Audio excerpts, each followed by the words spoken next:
First Lady Janet Kata Museveni eranga eminisita y'ebyenjigiriza n'ebyemizannyo yeebazizza Katonda amusobozesezza ne ttiimu gy'akulembera minisita y'ebyenjigiriza olw'okukola obuteebalira ne babaako obuwanguzi obw'enjawulo obutuukiddwako.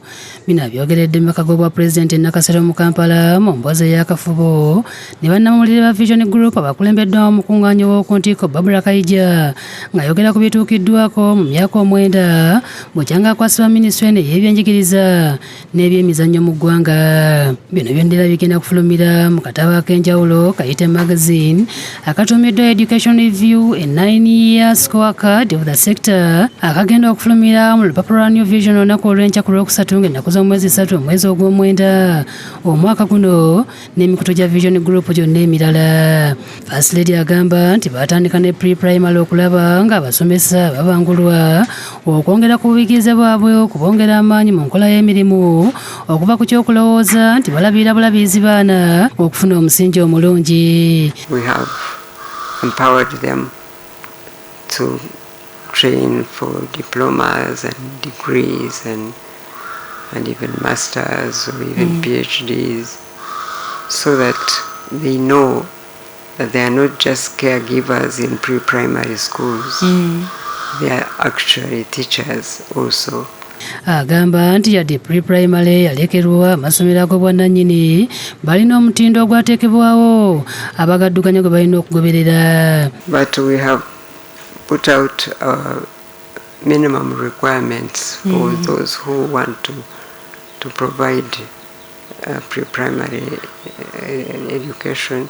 Maama ategeeza nti bwe kituuka ku primary gavumenti eruubirira okubeera n'essomero olwakiri mu buli muluka okulaba nti abaana tebatambula ngendo mpanvu. The government policy for primary education is to ensure that we have a primary school at every parish, so that children don't have to walk long distances.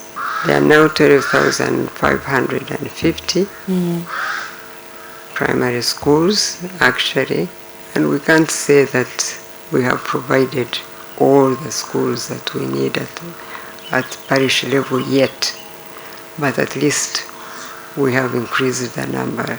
Kuno bagaseeko okwongera ku muwendo gw'abasomesa kikendeeze ku bwetaavu obuliwo n'ensimbi ezaali ziweebwayo gavumenti ku buli muyizi mu primary zaayongerwako okuva ku nnusu 8 buli mwaka. Capitation grant at primary level was 8,000 shillings per child per year. Now it's 20,000 per child per year. So it has helped the enrollment at the primary level.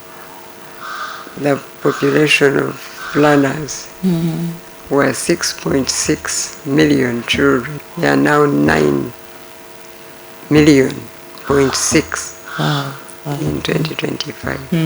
Omuwendo gw'abasomesa nawo gwayongerwako naddala mu bitundu nga Kalamoja n'awalala okuziba omuwaatu ogubaddewo wakati w'abayizi n'abasomesa.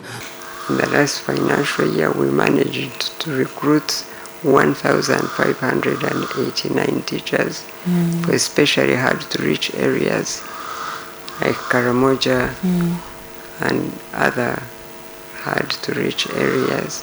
Kuno kwe bagasa okwongera ku bikozesebwa omuli ebitabo obukadde 2.5 ebya science ne SST ku mutendera gwa primary. In this period provided at least 2.5 million books, science and social studies at primary level. Bwodda ku mutendera gwa secondary basobodde okwongera ku bizimbe era nga wakati w'omwaka gwa 2010 ne 2025 amasomero ga senior 201 gazimbiddwa n'amalala 228 gayambibwako gavumenti mu bitundu ebyenjawulo. From between 2010 and 2025, 201 secondary schools have been built.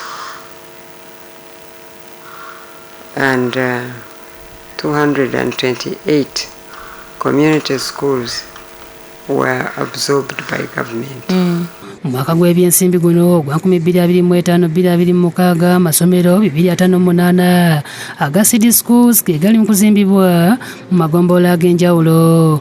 258 schools are under construction in this season, in this financial year 25-26. Kuno kwe bagasa okwongeza ku nsako ya buli muyizi masomero ga bonna basome aga siniya buli mwaka ku ddala erya O-level ne A-level.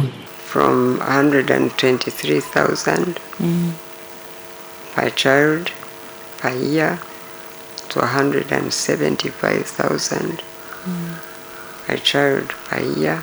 Omuwendo gw'abasomesa n'abayambako nawo gwayongerwako nga bw'alambulula. The teachers have increased in these 9 years to 17,000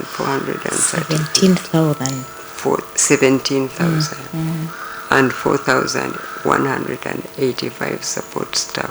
Gavumenti era yasalawo okwongeza ku basomesa ba ssayansi omusaala nga n'abalala balowoozebwako. But enhancement of salaries will go across board to all teachers and all government servants, really.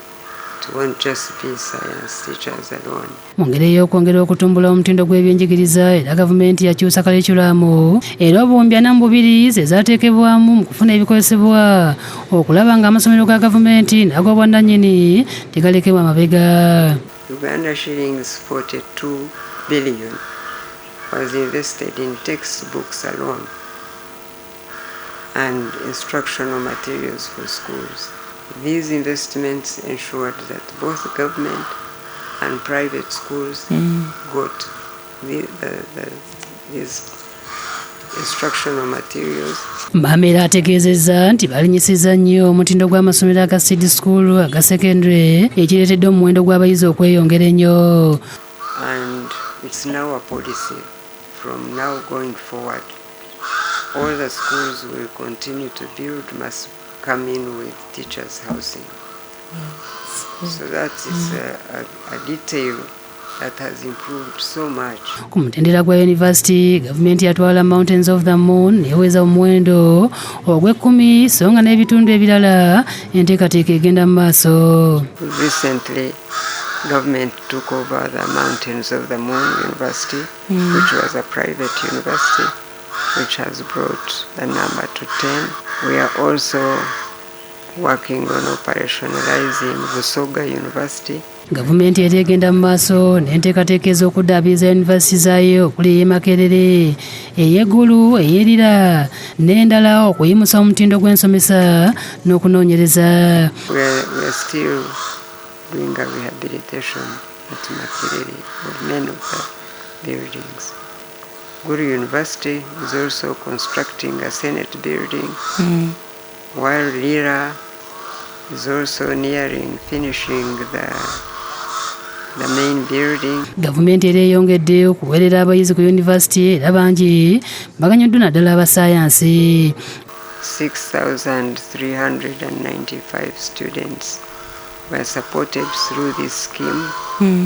At least 4,000 students are annually sponsored at the degree level, which means 75%, of whom many of them are science students. To support research and innovation, government has over the past 9 years allocated 143 billion shillings across the 10 universities. Maama asaba abantu okulaba nga abaana bonna abatuuze okusoma bagenda ku masomero era basoma okumalako nga ensonga lwaki gavumenti nekitaddeko nnyo amaanyi ng'eteekawo bonna basome mu masomero gaayo. All children of school going age must be at school and should stay at school until they finish the education. That's why government has provided universal primary and secondary education. Ideally, those schools should be completely free. Amasomero agasasuza ebisale ebingi agamba nti gavumenti ekyo ekyakirese kubanga abazadde bennyini be beetwalirayo abaana ne balekawo amasomero ga gavumenti. Yes, government would like to regulate even those schools, but But parents take their children to those schools knowing that those schools pay so much money. Kyokka agambye nti gavumenti erina pulaani eyamba ku masomero ag'obwannannyini amakadde naddala agali ku musingi ogw'enzikiriza gaddaabirizibwe olwo esobole okunogera eddagala ekizibu ekyabasasuza ebisale ebingi. Many of the private schools I'm talking about are those ones that are owned by churches and communities. Government has a plan to rehabilitate them and expand them and really brings them up to a level that government wants to see schools at. I think it will have the moral authority to say you can no longer charge this amount of fees, school fees. Akakasizza nti minisitule balina enkola egobererwa era ejja okutwala emirimu maaso ne bw'anaaba nga si yakyali minisitule y'ebyenjigiriza n'ebyemizannyo. I don't think that what is happening now is because of me in particular. We have a policy that we must follow and it will continue whether I'm here or not here. Kuteesa George Williams, neddeewo kyaligonza byakusakidde eggulu lino ku Lwabukedde TV.